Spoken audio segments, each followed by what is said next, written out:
Iran nauna ballistic missile taraga taruk drone chamaga taraga taret kablaki UAE. Nomaijing numita nauna ballistic missile taraga taruk amasung drone chamaga taraga taret hena kapsilaki haina United Arab Emirates na fongdorakre. Missile taraga taruk loina thatki taraga taret suba amma samudra taki. Drone ayamba thatki adubu mari UAE gilam da taki haina UAE gi Defense Ministry na haki. Kihalak pasing chapchana thengnana balaiba asina tharang tawraga lai haina ministry na haiki. Israel amasung US na attack tawba hengalakpadagi Iran gi president na nomaijing numita region asida US ki leifam singda attack tawba hengalagani haina kianki. Nomaijing numiki attack sing adugi mafam sing Emirate ki cherul aduna pankide. Iran ki supreme leader ki military office ki anauba head secret Israel Defense Ministry. Iran ki supreme leader ki military office ki head oina handak tahapkiba Abu al Qasem Bawayan Israel ki military na Hatkhre haina nomaijing numita Israel ki Defense Ministry na thadokpa cherol amana hagiri. February 15 na US amasung Israel na Iran na landabadagi haukiba kapnabada supreme leader ki military office ki hanagi head sikriba matung numit khara leiraga mahak puhatkibani haina cherol aduna hairi. Israel ki army chief Eyal Jarmir amasung atay senior officer singa loinana pibam yengsinba matamda Israel ki Defense Minister Israel Kazada Bawayan sikibagi pautam ki February 15 da Israel amasung United States na Tehran amasung Iran ki atay city singda attack sing tawduna Iran ki supreme leader Ayatollah Ali Khamenei atay senior military commander mayam amasung micham single loina na hatki Iran na kona Middle East da Israel amasung US ki base sing na target tawduna missile amasung drone sing mathang kapsen ki nomaijing numita Iran ki Assembly of Expert na laiba asigi anauba supreme leader gi matang da firip ama aroiba oina lawkre haina semi official Meeoi News Agency na report tawki. US na Iran da akanba na landaba ngamnaba USS George S.W. Bush aircraft carrier deploy tawkre. US na Iran da amuka hena akanba na landaba ngamnaba USS George S.W. Bush aircraft carrier deploy tawkre. Iran gi report ki matung ina di US na Middle East USS George S.W. Bush aircraft carrier deploy tawragli basi pangkhoi ki khwaidagi matik mai leiri hariba USS Abraham Lincoln aircraft carrier Iran na drone kapsetuna tugai kibadagi ni haina claim tawrakre hari. Ayatollah Khamenei hatkraba matungda machanupa Mostaba Khamenei su hinglibra natraga sikrabra haiba ngamdana leiri. US Israel anina puna landaduna hatkraba Iran ki supreme leader Ayatollah Khamenei gi machanupa Mostaba Khamenei su hinglibra natraga sikrabra haiba ngamdana leiri haina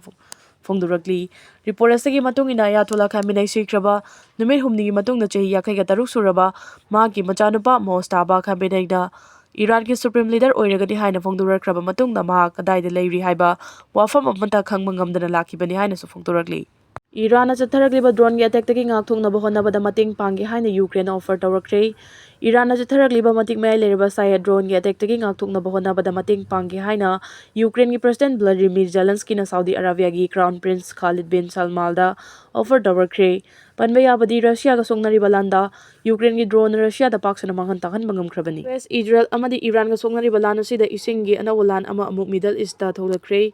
US amadi Israel amadi Iran ga songnariba lana sida isingi anawalan ama amuk Middle East da tholakre haina report amana fongdurakli. Report asagi matungina hojik songnariba lana sida hojik fawbagi manungda sumnagi oil refinery amadi economy structure sing da target tawduna landarakhiba ngaktani adubu Iran na drone sizinaduna Bahrain gi water plant ta ahanba oina landarakre. Iran na water plant da chatharakhiba attack aduna maram oiraga Bahrain gi khungung kuntra rom da isingi awaba chawna mayoknahankre. US Israel amadi Iran ga soknariba lana sigi chaitheng Middle East ki lebak singda chawna fanglei masina maram oiraga achoba lanjao amagi saklon soidana lawraklagani hairi. Numidang amada Iran gi samitlon loishinba ngamba mafamda landadri. Numidang amada Iran gi samitlon loishinba ngamba mafam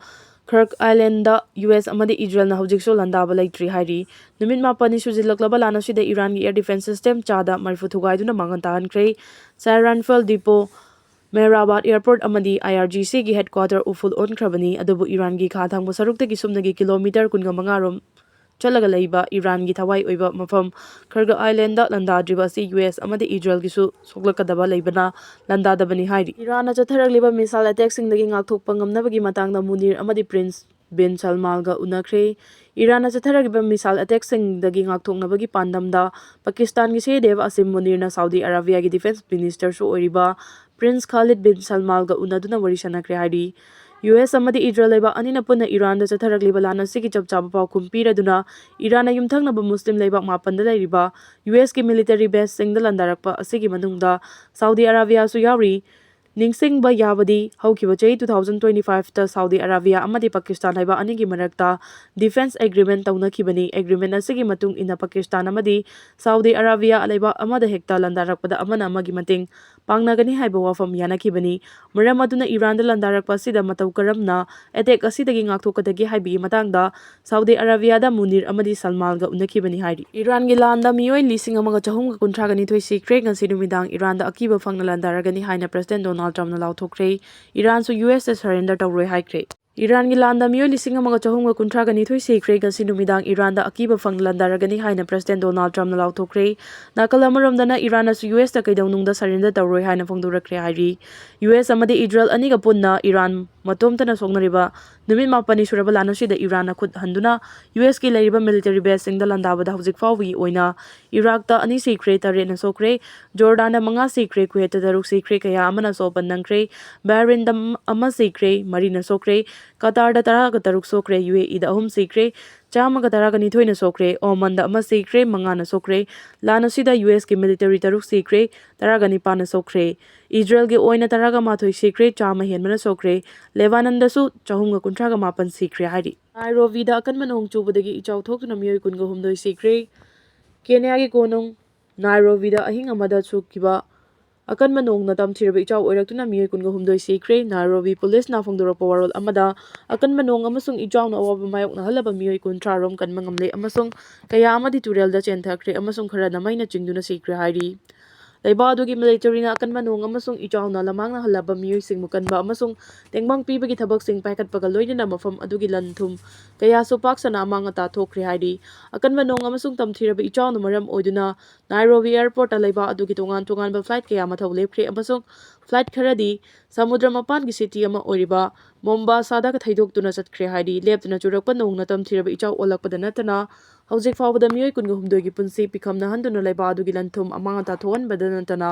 lambi sorok sing pungthing thingjinduna Meeoi kaya hingnaba lanjen na hankre haina laiba adugi police na phongdorakre laiba adugi security guard oiriba John Lomayana industrial yumthangnariba Gorganda Nairobi turel gi torban kairaktuna car ama chenthakre hairi car aduda Meeoi amasu yawa uki haina John Lomayana News Agency amada phongdoraki akan manong na maram oiduna tamthirba ichaw olakpadagi laiba adugi konung oiriba Nairobi gi Mombasa Road Uhuru Highway Kirinaga Road amasung wetland district ki mafam kharasu ising na pumthum thumjinkhre hairi Kenya gi authorities sing na mafam aduda leiriba Meeoi sing lambi sorok ta thoktana ba pautak pi khibagal loinana hena cheksinaba wafam su thamki Meeoi ama gari huran ge tawringai da fare ngasi lilong tairen makhongdagi sale kan kun nipan koba gari huran ba ama pauna kaithel da khamba Honda Activa AS 11B 9468 ama screwdriver amasung kathar ama sejinaduna so thugairaga huranana puna phona ringai da fare hari ma hojik city police station gi custody da thamduna makatana wahang pahong chathari haina police ki charul amana phongdorakli sedagi sitting taret leigada ba assembly gi mifam hauragani deputy CM yauna MLA tara saruk yaragadra yaroidra khangdri mamang thagi marida Chief Minister Waikem Chanalu chingba anawalai ngakling khraba matung thangnaba numit tha adugi pakada taragani thoi suba Manipur Legislative Assembly gi taret suba mifambu Governor AK Walana address piduna hawdokhraba matukta Speaker da Sign and adjourn tawrakiba session adugi makha taba mifam haying ayuk pung 12 tarakpadagi mahusagumna chathaba hawragani budget session oibaga loinana sitting taret leiduna tha asigi taraga taret fawbo chathagadaba mifam asigi haying ahanba numit ki pangthokadaba house ki business singda Obituary Reference Business Advisory Committee ki report puthokpa Supplementary Demand for Grants 2025-26 puthokpa Senba chahi 2026-27 ki budget estimate puthokpa Governor na mifam hawdokpa numita pikhiba address khannaba yauna lenga ki maikaidagi karigumba bill sing leirabadi house ta puthokadari adom oinamak hawjik laliba wafamdi